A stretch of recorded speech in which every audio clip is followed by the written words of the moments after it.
God dag, alle sammen. Tusen takk. Nå klarer ikke jeg å huske alle de som skal takkes, som de andre har vært veldig flinke til, så jeg takker alle de for at jeg har blitt invitert for å komme og tegne og fortelle litt. Jeg er fotograf, og for noen år siden, like etter at Huset i Bergen begynte, så tumlet jeg med tanken på å prøve å fotografere litt der, fordi jeg kjenner Marianne godt.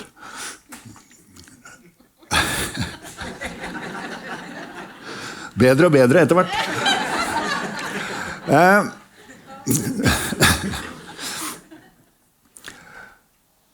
Og jeg har truffet veldig mange mennesker i mitt liv som ikke er så lette å fotografere, for å si det veldig forsiktig. Noen av dem, ganske mange av dem har hatt gevær. Sånn at jeg var ikke noe spesielt engstelig for dette her, men jeg tenkte jo sånn, vi ser ikke så veldig ofte bilder av rusmiddelavhengige og aktive brukere i Norge. Dette er ikke folk som driver og fotograferer hverandre og legger ut på nett eller deler og så videre. Jeg tror ikke til dags dato jeg har sett en eneste person ta et bilde av en annen person med et mobilkamera inne på et hus noe sted, rett og slett. Jeg kan i hvert fall ikke komme på det i farten. Så jeg var jo litt sånn skeptisk i utgangspunktet. Jeg tenkte, hvordan kommer dette her til å gå når jeg kommer med mine svære proffkameraer og sitter og stirrer på folk, venter på at de skal gjøre noe som er interessant, eller egentlig det som er representativt da, for hvem de er, og kanskje noe som ikke er helt det vi er vant til. Det vi ser i medier i Norge om denne gruppen er som regel folk som enten har blitt frelst og friske og har kommet seg på bena igjen. Det er en ganske liten prosent. De er ikke representative for den store gruppen på noen som helst måte. Ellers er det de som ligger i sine egne kroppsvæsker med kanyl i armen og sånn inne i et mørkt portrom. Det er heller ikke så veldig representativt. Så dette er stort sett en gruppe som har ganske brukbar kontroll på det meste. I hvert fall de som har holdt på en stund, ellers så hadde de vært borte for lenge siden. Så jeg tenkte at her må det være noe annet og mer å finne. Så jeg kom inn på Huset i Bergen og traff akkurat det jeg ventet. En ganske, sånn, de aller fleste der hadde flere vinternetter ute enn det jeg har, og det sier ikke så rent lite. Så jeg ble godt tatt imot som sådan. Det var ingen som syntes det var noe spesielt med en krigsfotograf. Det var ingen som tenkte at det var noe spesielt tøft. Og det er det heller ikke i forhold til det disse menneskene har opplevd. Så tok det en halvtime. Ja, jeg forklarte meg jo da, og sa at jeg kommer til å ta noen bilder hvis det er greit, men de blir ikke brukt noe sted uten at jeg spør dere og viser dere bildet. Og så tok det en halvtime før noen kom bort til meg og ga meg en klem og sa, så bra at du vil gjøre dette her og forsøke å vise noe annet enn det vi fremstår som når vi blir vist frem for de som har lyst til å kikke litt på sosialpornografien som de fleste mediene stort sett holder på med. Dette er fryktelig vanskelig som dokumentarisk arbeid, fordi det er så store variasjoner. Folk kan være helt forskjellige innenfor en halvtime.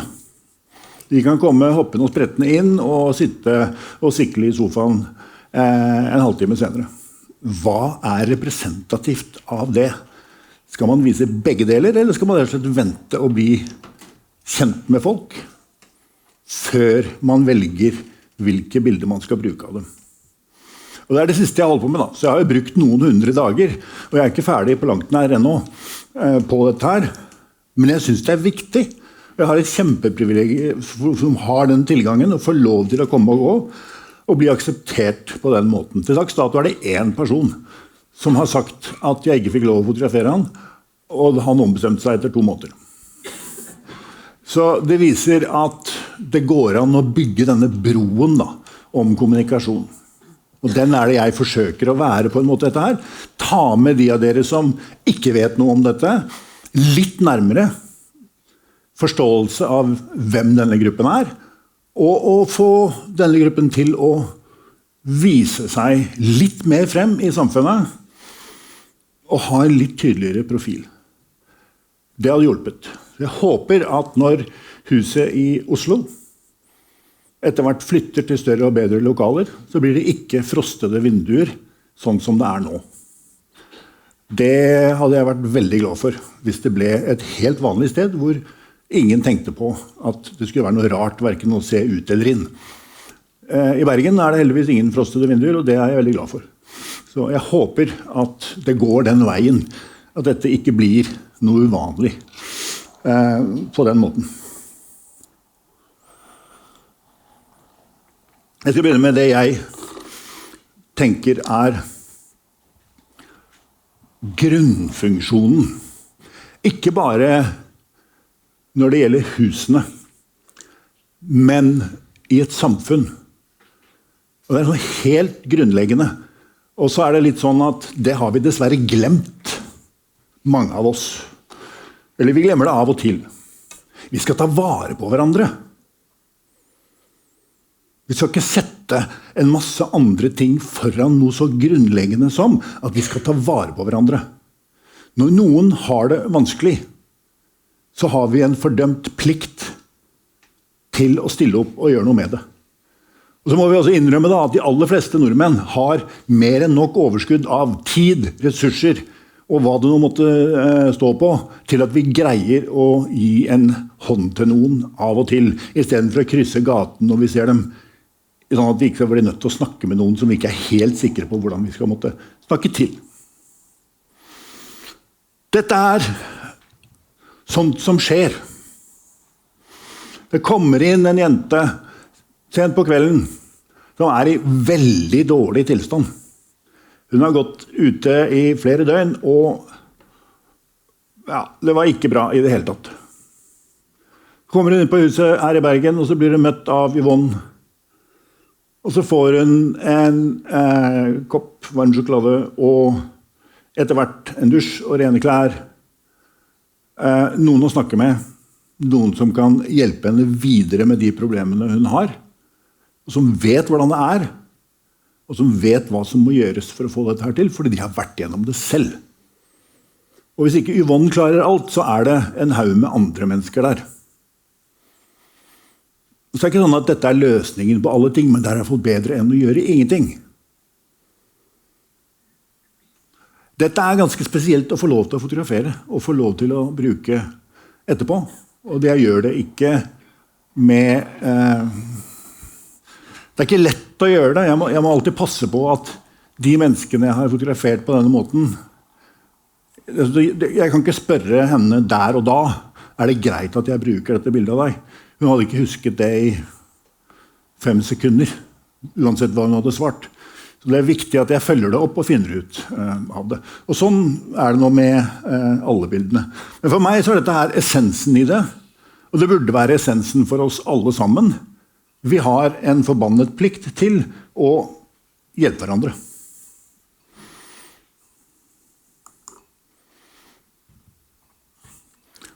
Ja, dette helt i begynnelsen. Det var vel bare kort stund etter at det åpnet. Da var alle rundt og hentet bakevarer fra gamle bakevarer fra kaféer og bakerier og sånn, og noen kom til med bærende med dem selv. Det var dette engasjementet som bergensere heldigvis har. Jeg har gleden av å jobbe både i Bergen og i Oslo, og det ganske store forskjeller. Jeg kommer litt tilbake til det, men jeg må innrømme at jeg imponert, og jeg gift med en bergenser. Det ikke så ofte jeg imponert over dem, for å si det sånn.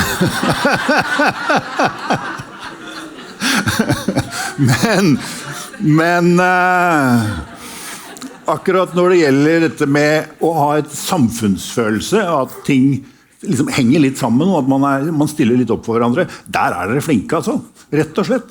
Der dere et eksempel for oss andre kjipe østlendinger.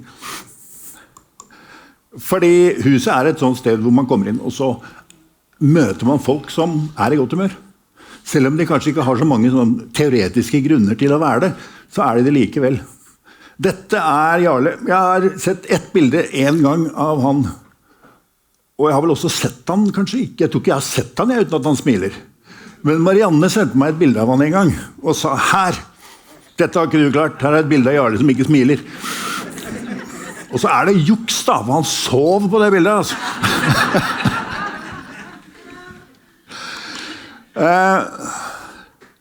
Ja, det bare sånn han stort sett. Og så det jo noe med at dette liksom essensen I det der. Folk har en sånn, så skal vi si, de viser omsorg for hverandre.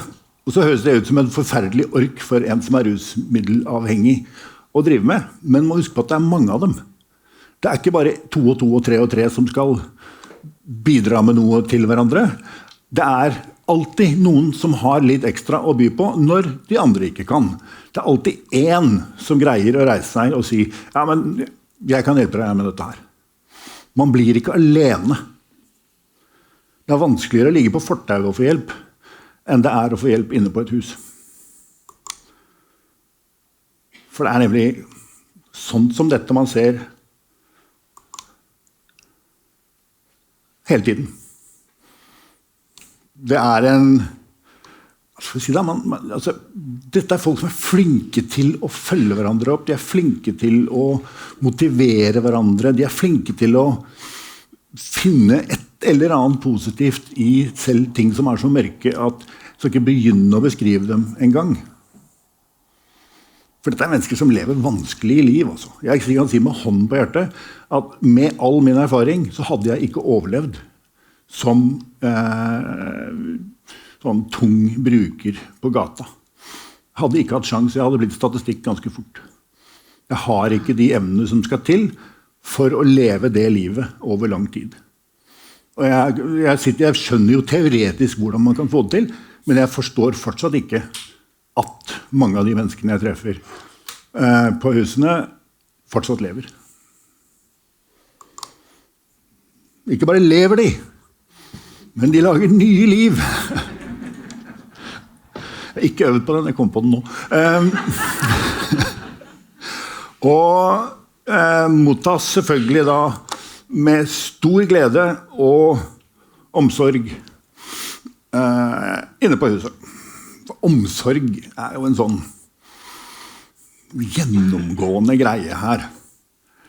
Det ser ut som det Marianne som trøster noen her. Det det faktisk ikke. Det Marianne som får trøst.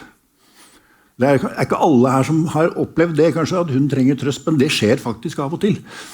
Og det ikke noe vanskeligere for henne å få trøst der enn det for andre.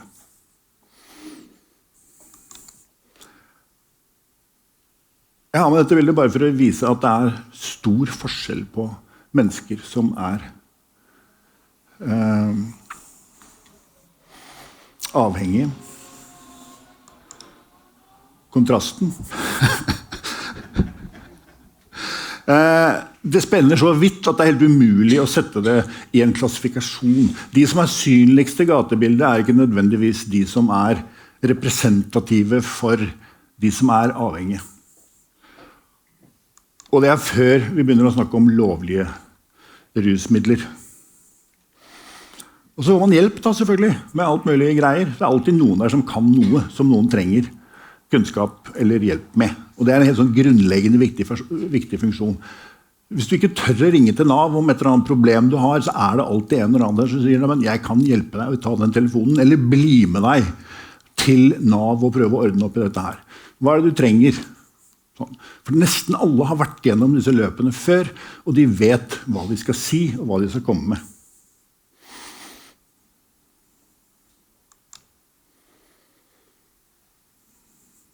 Og så det, særlig I Bergen, så det store stemningsvariasjoner. Og det diskuteres høylytt om det aller meste. Problemløsningen aktiv. Dynamisk, kan man vel si. For den går da fra å være sånn, nå det tomt for poteter igjen, til, men vi har fått inn en haug.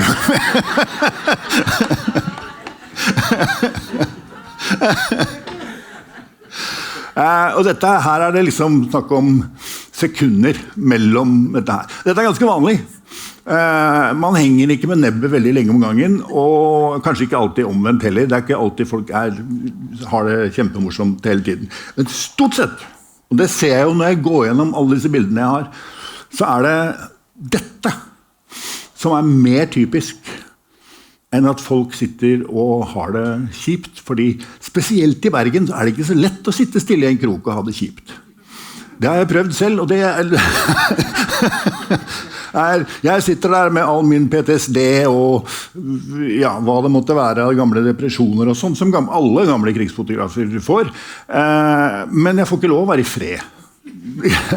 Det alltid en eller annen som rusker i meg og sier sånn nå, og så tenker jeg kan egentlig ikke klage. I hvert fall ikke her. Det prøver jeg da også å ikke gjøre. I samme sjanger. Dette den dagen lik Bergen fyrt opp. Og nå har jeg glemt hva hun heter igjen. Wenche!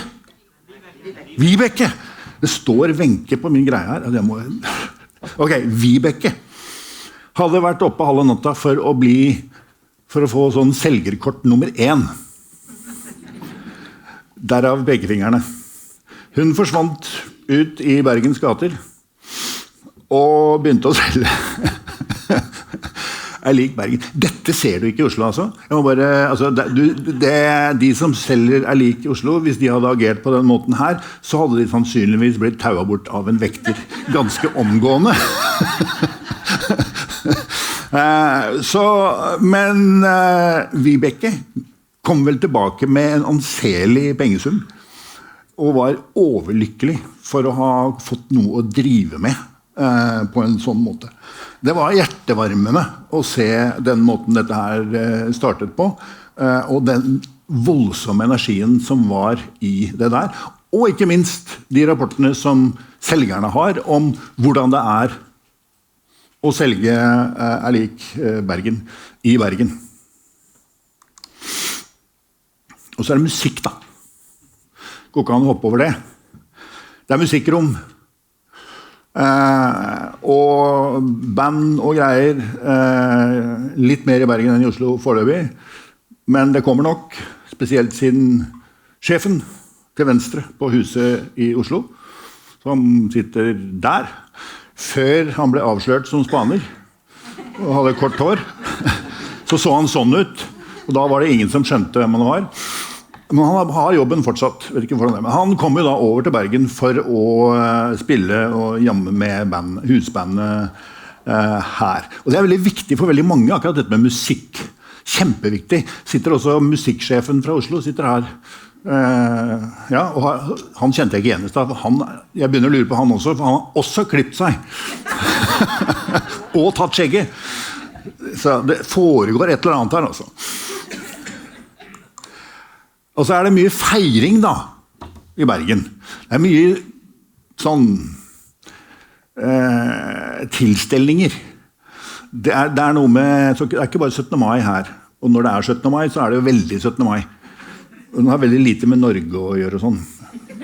Det fortsatt ingen bergensere som har sittet og sett barnetogene på TV, det det? Så det rigges og ordnes til 17. mai, til jul, til husets ettårsdag, til ja, ikke sant?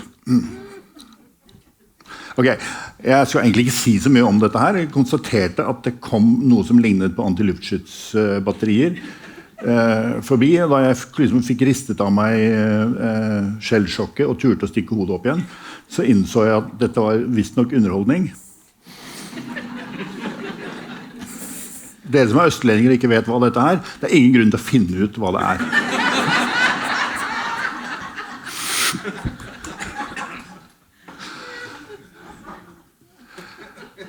Det 17. mai, selvfølgelig. Ja, og det feires.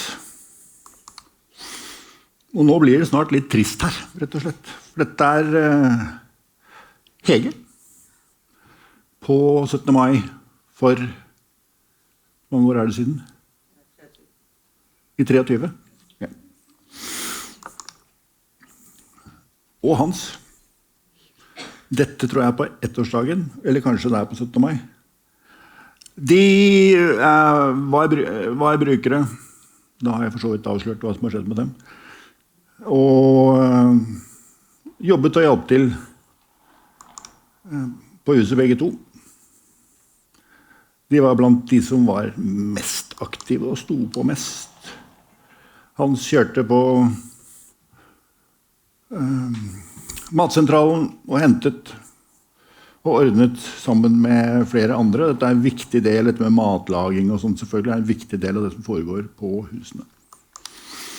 Og så det jo sånn da, i denne bransjen at noen ganger så går det gærent. Og det skjedde med Hege og Hans. De ble funnet døde, som det heter, hjemme hos seg selv. Jeg ble ikke egentlig helt sikre på hva som skjedde med dem. Ja, det I hvert fall den offisielle forklaringen. Det blir man aldri vant til. Man blir vant til hvor ille det men det ikke noe mindre ille. Jeg har også mistet veldig mange kamerater opp igjennom. Jeg vet akkurat hvor vondt det kommer til å bli. Men det blir ikke noe mindre vondt for det. Det bare at man bedre forberedt, kanskje. Det verste med det at hvis ikke det skjer noe stort og fantastisk innenfor rusomsorgen I Norge, så kommer dette til å fortsette å skje. Norsk overdosestatistikk ikke veldig mye å skryte av. Vi elendige på vi I det hele tatt elendige på hele rusfeltet I Norge. Altså, mora mi jobbet på Statens klinikk for narkomane I Hov I land på 70-tallet. Da var jeg liten gutt og opplevde ganske mye av det på nært hold. Jeg skulle ønske jeg kunne si at det var blitt veldig mye bedre på 50 år. Men hadde det ikke vært for noen få ting, så må jeg dessverre melde at det mye som ligner veldig, altså. Vi løper etter folk, altså, det norske politiet løper etter folk og arresterer dem for brukerdoser. Altså, vi holder på en måte som nesten alle siviliserte samfunn har begynt å skjønne at det funker ikke.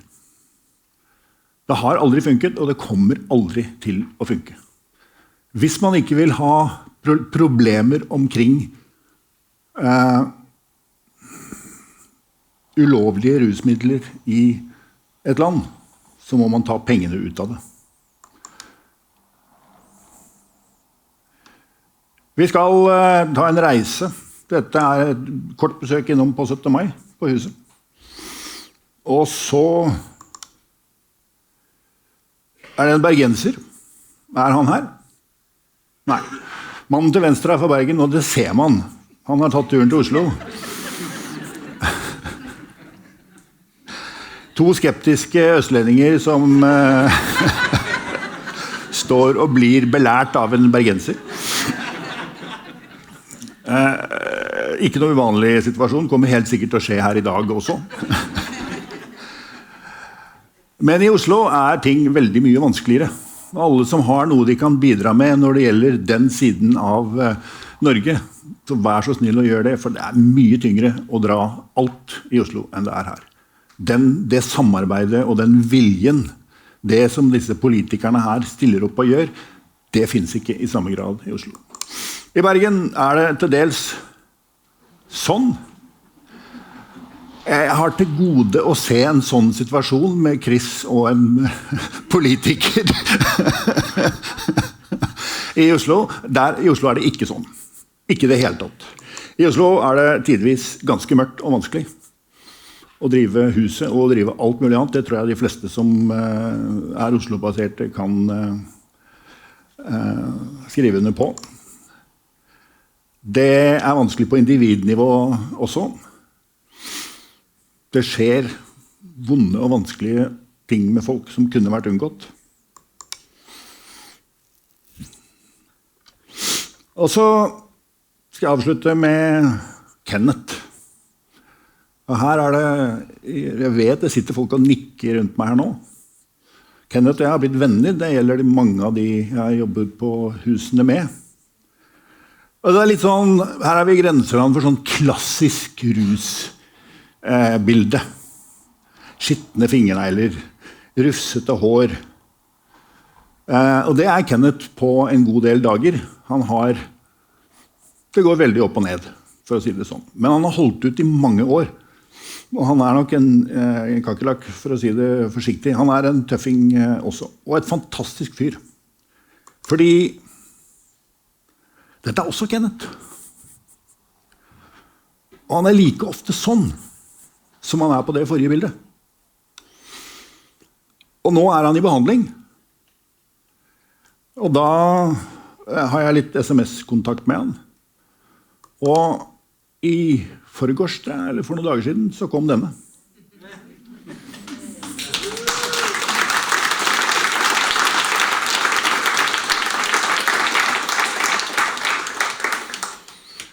Så jeg avslutter med han.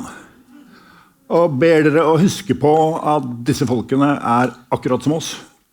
Og fortjener et liv akkurat like mye som oss andre.